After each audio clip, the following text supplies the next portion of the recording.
Dikit na yan, dikit. Dikit na dikit. Araw-araw pinaliliguan ni Aling Emma ang anak na si MJ. Dahil hindi nakakakilos mag-isa at halos butot balat ang katawan, maingat si Aling Emma sa pag-aalaga sa bata. Pero si MJ hindi na sanggol. 13 years old na siya ngayon. Kung ikukumpara po sa normal na mga bata, nasa ano lang po siya. Siguro ang taas niya, mga nasa 1 year old lang. Pati yung katawan niya maliit. Hindi alam ni Aling Emma kung bakit hindi lumaki tulad ng ibang bata si MJ. Siyempre po ma'am, naaawa po talaga ako sa anak ko. Laging ganyan po ang nakikita ko sa kanya. Walang pagbabago. Kahit may edad na siya, ano pa rin po. Ganun pa rin po ang mga kilos niya. Parang batang maliit pa siya. Pero sa kauna-unahang pagkakataon makalipas ang 13 taon, malalaman na ni Aling Emma kung ano ang kondisyon ni MJ.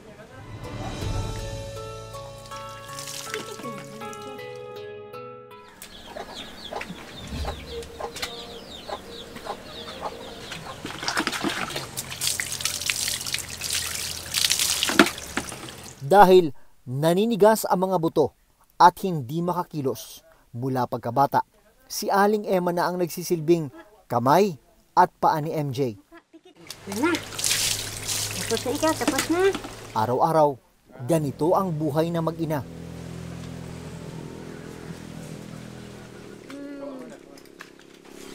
Lamig, naligo na kami. Ang maliit na papag na ito ang nagsisilbing pahingahan at tulugan ni MJ. Wala ka pang damit.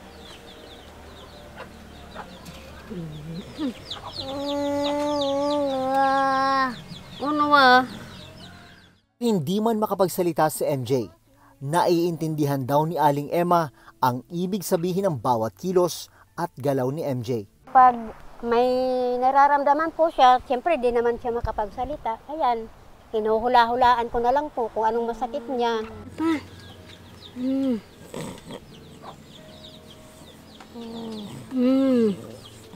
Kahit pa paano po, naiiba yung galaw niya, yung mga kilos niyang katawan niya, yung mga tatawa-tawa niya, medyo nababawasan. Kaya minsan, nag-iisip na rin ako na may nararamdaman na naman to.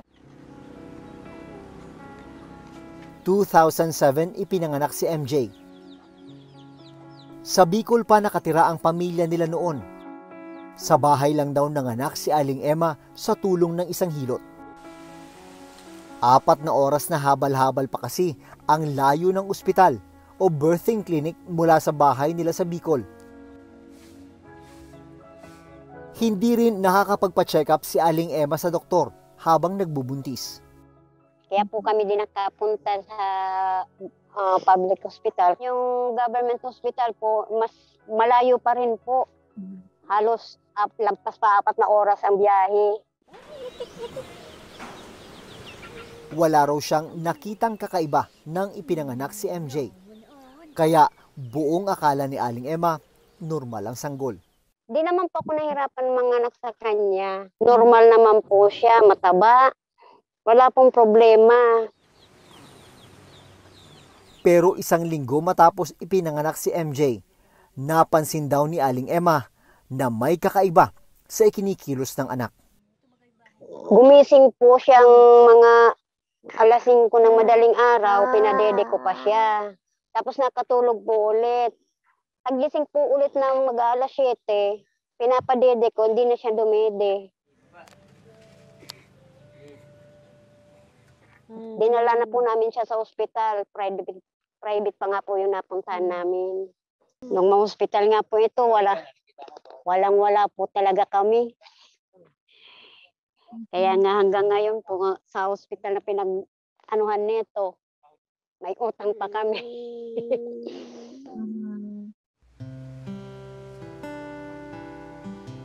Ma'am Emma, ano nangyari kay MJ? Bakit siya nagkaganyan? Sir, ito po, nung ipanganak ko po siya, normal. Tapos po, pagka 1 week, dinala na po namin sa ospital. Ang ano po ng pidya na naghahawak na po sa kanya, infection daw po sa puso, tapos na tetanus. Pag ano po, pag may mga medical mission, ganyan po, doon po namin siya pinapacheck upan. Kaso wala naman pong ibang sinasabing kung anong sakit niya. Wow, bango na, bango. Pinayuhan silang dalhin sa espesyalista si MJ para malaman kung ano talaga ang sakit ng bata. Pero wala naman silang panggastos. Luto si mama ng ulam. Wala rin kasing trabaho noon ang asawa niyang si Mang Marcial matapos maoperahan naman sa appendix. Ang una pong iniisip po namin sa tungkol sa pera, yung niya, gatas niya. O, kung ano pa ang kinikita namin, kung mayroon man, yun. Yun ang paghahati-hati namin sa pagkain namin, sa kung ano-anong pangangailangan sa araw-araw. Kadalasan po yung kinakain namin, yung gatas nito, inuutang na lang muna namin sa tindahan. Tatay nito, wala naman pong trabaho kay bagong maoperahan. Wala po kami talagang income araw-araw. Umabot ng 13 taong gulang si MJ nang hindi lumalaki ang katawan, hindi nagsasalita, at hindi nalalaman ni na Aling Emma kung ano talaga ang sakit niya. Mag-ano ka pa? Kain ka na, hingging. Ang tubig niya, pinakulo, tapos pinalamig. Hati nga, itong isang swak, hinahati pa namin yan para magkasya sa kanya. Pagkatapos bihisan, tinimplahan ni Aling Emma ng gatas si MJ. Hindi kasi umiinom ng malamig na gatas. Gusto niya yung medyo maligamgam. Busin mo ha, isnakan. Yan. Ngayon nga lang siya uminom ng gatas. Mula kaninang paggising. Gusto niya, may isnakan siya sa oras na ganyan. Mag-snack siya. Kahit konti. Na, butog na. Tulog na anak ha? Tulog na ha? May gagawin si mama?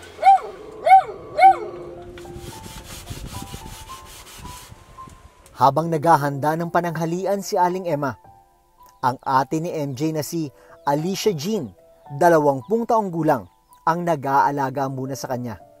Pag nagluluto ako, ang bata, doon lang siya. Yan, maingay na yan. Pag talaga hindi niya ako nakikita, yan maingay. Kahanap. Tawag na ng tawag yan.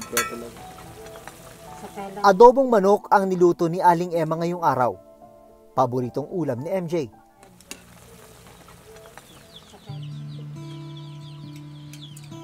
MJ, kay gutom na. Paano niyo po siya pinapakain? Ito, ganito, nakahiga, subuan, kwento-kwentuhan. Hindi naman po mahirap pakain yan, no? Hindi naman. Kaso nga lang yan, paminsan-minsan nagpapasaway din. Pag di niya nagustuhan ng ulam. Ito kasi, paborito niya, sabaw. Upo. Malakas din po siyang kumain. Kaya lang, ang tagal. Matapos makakain ng tanghalian, pahinga muna si MJ.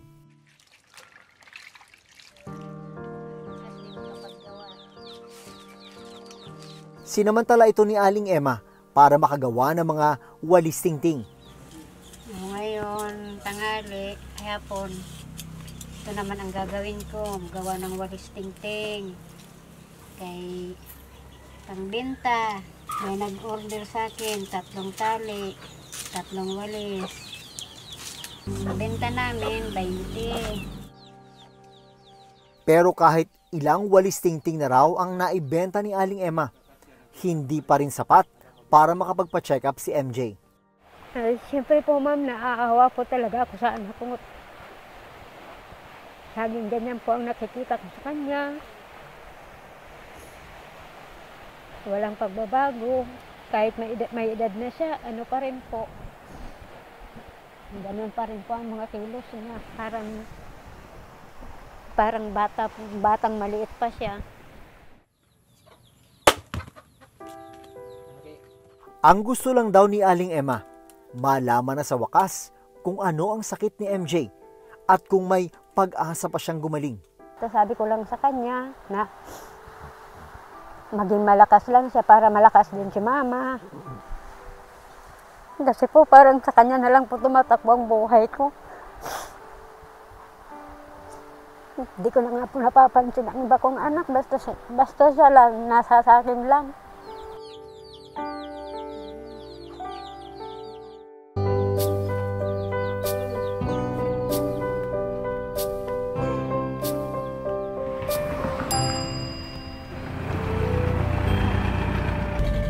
Sa hiling ng pamilya ni MJ, inilapit namin ang kaso niya sa Local Government Unit o LGU ng Guindulman, Bohol.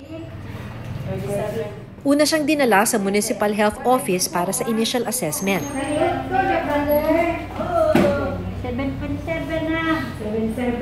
Nasa 7.7 kilos lang ang timbang niya o kasing bigat ng 1 taong gulang na sanggol na lalaki base sa Child Growth Standards ng National Nutrition Council. May baon na gatas. Noon sa dili sa karon. Ngayon po doon, wala naman po siyang, wala naman po siyang sakit ngayon. Sabi ng Municipal Health Officer na si Dr. Baltasar Federico Lau, nakararanas si MJ ng stunted growth. Pero gusto kang ma-rehabilitate pa siya. Ang gusto ko lang na po na mo, kung ano pa talaga ang Lagi, gusto juga naay para rehabilitation ba? Rehabilitation naman ang ini at to kasabilaran. Pero para mas matukoy kung ano ang dahilan ng hindi paglaki ni MJ, kailangan siyang dalhin sa Provincial Hospital sa Tagbilaran City kung saan may espesyalista. Kinabukasan sinundo si MJ ng mga health worker ng Municipal Social Welfare and Development Office sa Guindulman. 2 oras na bumiyahe sina Aling Emma at MJ papunta sa Provincial Hospital.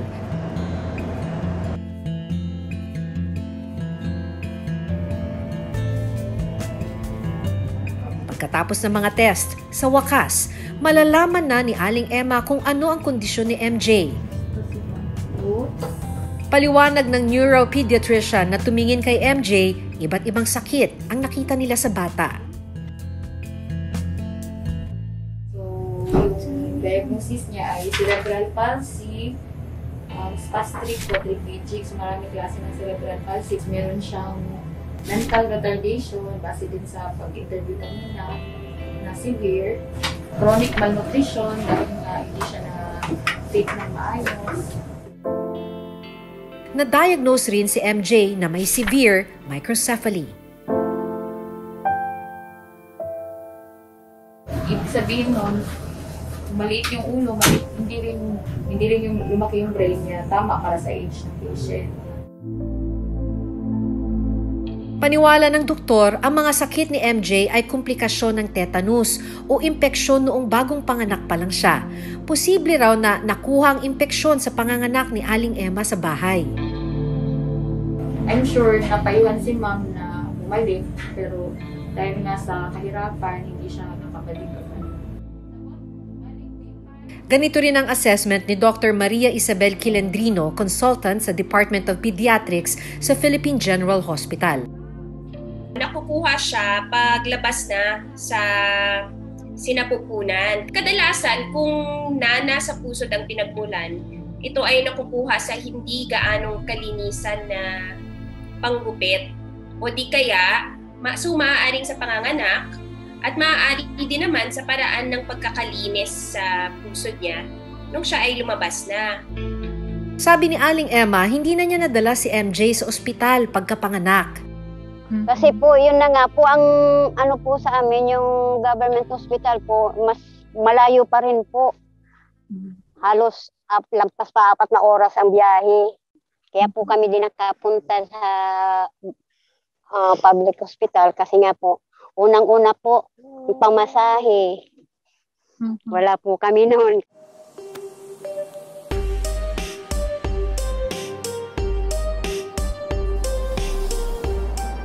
Isa lang si MJ sa mga batang hindi natignan ng doktor nung bagong panganak pa lang. Hanggang sa ngayon kasi, marami ang walang access sa maternal health care facility para sa mga buntis at kanilang sanggol. Kung susundin ang administrative order ng Department of Health noong 2008, dapat lahat ng buntis nanganganak sa isang health facility tulad ng ospital, lying-in center o birthing clinic. Ang problema, hindi naman lahat may access dito. Noong 2019, halimbawa, 94.3% ng mga buntis nanganak sa health facility, habang 5.5% ang nanganak sa bahay, gaya ni Aling Emma na kailangan pang maghabal-habal ng 4 na oras para lang makarating sa birthing center. Sa parehong panahon, 70.1% ang nanganak na may doktor, 23.8% ang may midwife o komadrona, at 4.4% ang nanganak sa pamamagitan ng hilot, tulad ng naranasan ni Aling Emma. Pagka nandoon ka sa malalayo, talagang, sorry talaga, kulang yung facilities or napakalayo ng facilities. Kulang-kulang yung mga gamit, no? So talagang parang depende kung saan ka nakatira, mabubuhay o mamamatay ka sa pagbubuntis at panganganak. Yung number of facilities na meron tayo, primarily po ito, tinatayo siya ng ating local government units kasi devolved po ang ating health at ng ating private sector. Pero if we were to summarize what it is, we just wanted to make sure po na yung pagpapanganak, no, yung entire stage ng pagbubuntis hanggang sa pagpapanganak and postpartum ng nanay or after niya manganak, safe po siya at quality po yung services na nakukuha niya. Paliwanag ng pediatrician na tumingin kay MJ na agapan sana ang mga komplikasyon kung agad na napatingin ang impeksyong tumama sa kanya. Napigilan din sana ang paninigas ng kanyang katawan kung sumailalim siya sa physical therapy. Rehabilitation na part niya, kailangan niyang mag-PT para hindi siya manigas. Tapos maagapan yung contractures, kasi contractures yung nangyari sa paa. Sa kamay niya. Hindi niya ma-straight, hindi niya magalaw ng tama. Ngayong malinaw na kay Aling Emma ang mga sakit ni MJ, gusto niyang malaman kung may pag-asa pa bang magamot ang anak. Sad to say po, hindi na po siya gagaling in terms dun sa kung gusto natin siya makalakad, makapagsalita, o kaya maging normal na 13 years old, wala na po talaga. So, yung ano na lang natin dito, survival. Kung kailan siya mabubuhay, ay hindi natin masasabi yan. Pero yun na lang po yung pwede natin i-improve. Sabi ng doktor, pinakamahalagang pagtuunan ng pansin ngayon ng nutrisyon at pagpapalakas ng resistensya ng katawan ni MJ. Priority yung kanyang nutrition. Kabilang din dito sa mga maaari niyang tanggapin ay pagbibigay ng bakuna bilang pag-iwas sa mga sakit at pagsusuri ng rehabilitation medicine specialist para maturuan ng kanyang pamilya ng wastong pagbuhat at pagpwesto kay MJ. Parang inanano ko na lang, tinanggap ko na lang kasi alam ko naman na ganito siya. Alam ko naman pong hindi siya tatagal ng mga gaya ng mga normal na bata. So, hindi ko yung tinatak sa isip kung gano'n ang sinabi. Pinipilit ko pa rin po na maging okay. 13 taon na ang nakararaan mula nang isilang si MJ. At dahil malayo ang pasilidad mula sa dati nilang tinirhan sa Bicol, hindi siya natingnan para sana agapan ang kondisyon na meron siya ngayon. 13 taon na rin ang nakaraan mula nang iutos ng gobyerno sa pamamagitan ng administrative order ng DOH na dapat lahat ng ina at sanggol may access sa healthcare facility. Pero dahil marami pa ring lugar na hindi sapat ang pasilidad at health worker, marami pa rin ang umaasa sa hilot, gaya ni Aling Emma. Sa kabila ng maraming hirap, si Aling Emma, gaya ng maraming ina, nananatiling may pag-asa.